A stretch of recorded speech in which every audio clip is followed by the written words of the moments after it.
I'm gonna call you Vanna. Okay. Call me what? Vanna. Vanna? Yeah. Why? Vanna. Vanna White? Yeah. Nice. You're in all my photos. I'm a little shy. Okay. So, Mark, sorry. I believe everybody said pretty much the exact same thing with a very slight difference on the behavior here, but who is it? Black bear. Black bear. Okay. So this was really cool. We have trampled it, but we can still see it. We've got these awesome habitual marking trails all the way around the bend. So this was one of these spots, and I will tell you what I think about all this. We were looking for marking behavior. This is one of those places on a bench here with all of this, this entire canyon is one big, Black bear marking. yeah, exactly. Roll, roll, roll, roll, roll, and then, we've been looking for it. When I see this on a trail where a bear just comes back and forth, I think marking behavior. And there's something particularly cool about this, because a lot of times we think of marking behavior happening on trees that are up where they're doing bites, or the bigger trees where they're doing rubs and clawing like so or like so. But what you will see on these overhanging parallel things is where they do this. Yeah. And they'll reach up and they go rah, rah. And like I see this a lot on vine maple in the Pacific Northwest too, or junipers out in the desert, where they'll actually lay on their backs and like reach up and be doing this thing, and they're pulling them down and clawing at it. And so when I see this, and you can actually see this side over here, that where it was lighter, but it looks like, to me, it looks like it was hanging here and doing most of its pulling on this side, and it's not hugely extensive. It's very light. That's the other thing to think about here too. This matches up perfect for all of these. Like when I see a limb coming over a trail like that that's low on a heavy trail, I would look for marking here.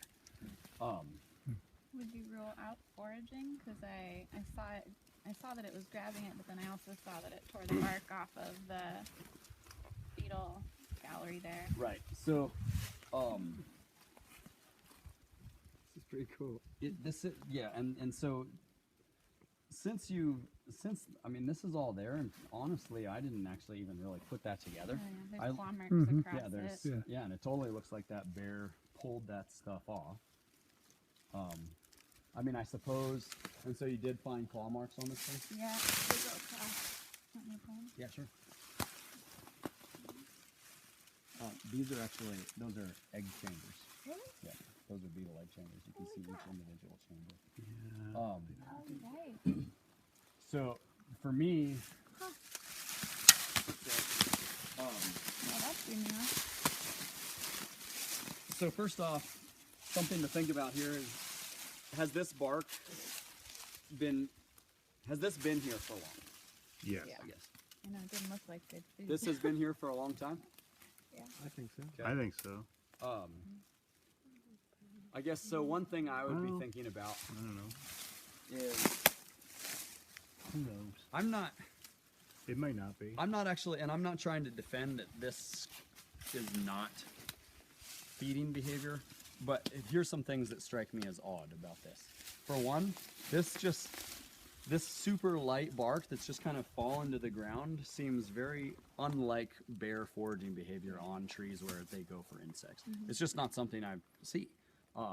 And I don't see any real evidence. First of all of this bark, this has been dead for so long that when this bark was falling off, I don't think these beetles had been active for a long time. This is super weathered. I'm wondering if this just fell down and has just been either shedding stuff or if it fell. I asked because I was wondering, well, how long has it been since this actually even came down? But when I look at this didn't look like it was active enough for a bear to care to very carefully peel off all this bark in a way that I don't normally see bears doing. When I see this type of sign, what we do see here is right in this spot, we see a concentrated effort from a bear. That even if it were doing this was very, there's something that, there was bear attention right here. And when I look at this, I don't see calories. Yeah. I see behavior. And so I can't write out that a bear never did come do this, but what I can say is just from looking at this does not match up for bear behavior for me, for feeding type stuff. 'Cause it doesn't make much sense. It feels too old. It just feels like there wasn't anything there, at least when this was made. And when I do see this, it just screams marketing theater. So that's where I stand with it. If folks want to contest that, I'm happy to do so. But that's my opinion on it. And if and I'm happy to keep talking about it. I think it's kind of like a little bit like that scat, in the way that, is it possible that a bear lightly used one of its claws or a couple, to flake off some of that bark to do, a little bit of exploration? I think, potentially, but I don't see a whole lot of evidence that really supports that.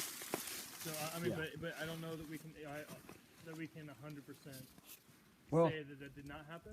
I would think that. yeah, I actually disagree with that. I think that this is very different than that scat over there, and that this is leaning towards something that makes a lot I'm more talking sense. about the thing. Oh yeah, this stuff. Yeah. But I I'm don't talking think about these the two scratch. things are The scratch related. down there that's the marking scratch.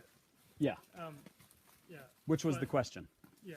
So But was that partially done while doing something? Yeah, I don't know. It's a weird one. I just think that this makes a lot more sense for where it's at in relation to this stuff. So, that's my take on it. If folks want to continue it as we go here, we don't have to do it right now.